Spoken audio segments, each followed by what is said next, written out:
श्री गणेशाय नमः। कजरी तीज का व्रत भाद्रपद मास के कृष्ण पक्ष की तृतीया तिथि को मनाया जाता है।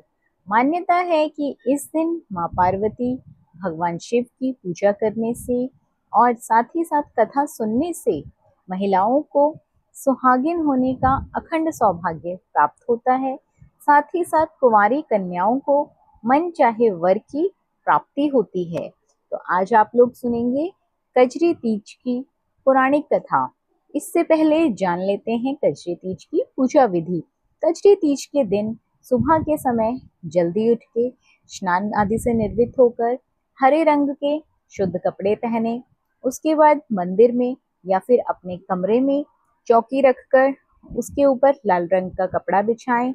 चौकी पर भगवान शिव, माँ पार्वती की जोड़े में मूर्ति या तस्वीर रखें, उनकी पूजा करें, धूप दीप दिखाएं, माँ को सुहाग का सामान जरूर अर्पित करें, शिव जी को धतूरा, भांग, बेलपत्र का भोग लगाएं।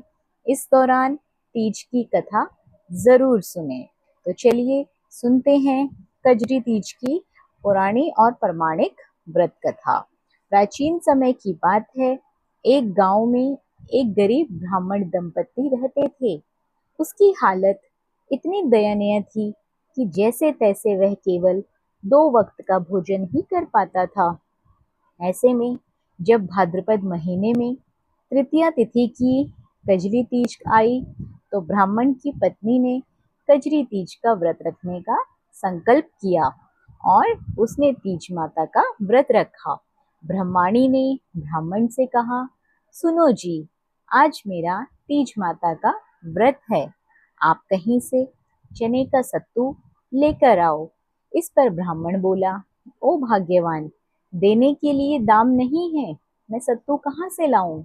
तो ब्रह्माणी ने कहा, ये मैं नहीं जानती, चाहे चोरी करो या चाहे डाका डालो, लेकिन मेरे लिए सत्तू लेकर आओ। ये बात सुनकर ब्राह्मण परेशान हो गया कि आखिर बिन पैसों के सत्तू कहाँ से आएगा। रात का समय था, ब्राह्मण घर से निकला और एक साहूकार की दुकान पर जा पहुंचा। उसने देखा कि साहूकार के साथ साथ उसके सभी नौकर भी सो रहे थे, तो वह चुपके से दुकान में घुस गया।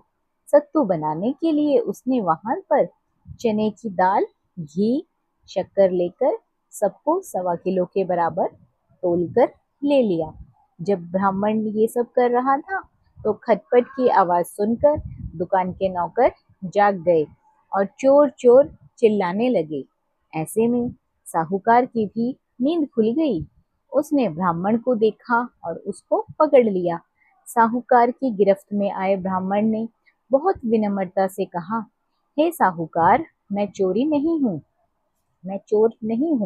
मेरी पत्नी ने कजरी तीज का व्रत किया है, मैं केवल 1.25 किलो सत्तू लेने आया था, लेकिन सत्तू न मिलने पर सत्तू बनाने की 1.25 किलो सामग्री लेकर जा रहा था।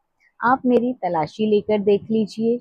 इस पर साहूकार ने उसकी तलाशी ली। उसके पास सत्तू के सामान के अलावा कुछ भी नहीं था। ब्राह्मण ने कहा, हे साहूकार, चांद निकल आया है, ब्रह्माणी मेरा इंतजार कर रही होगी। साहूकार की आंखें भर आई। नम आंखों से साहूकार ने कहा, आज से तुम्हारी पत्नी को मैं अपनी धर्म बहन मानूंगा।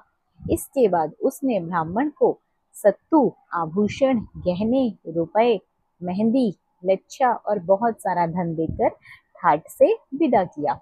सबने मिलकर कजली माता की पूजा की। इसके बाद ब्राह्मण दंपति पर कजली माता की कृपा हुई, उनके दिन अच्छे आ गए। इस कथा को जो भी पढ़ता है और सुनता है उसका कल्याण अवश्य ही होता है।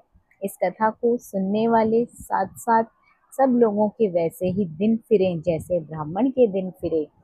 कजली माता की कृपा सब पर बनी रहे।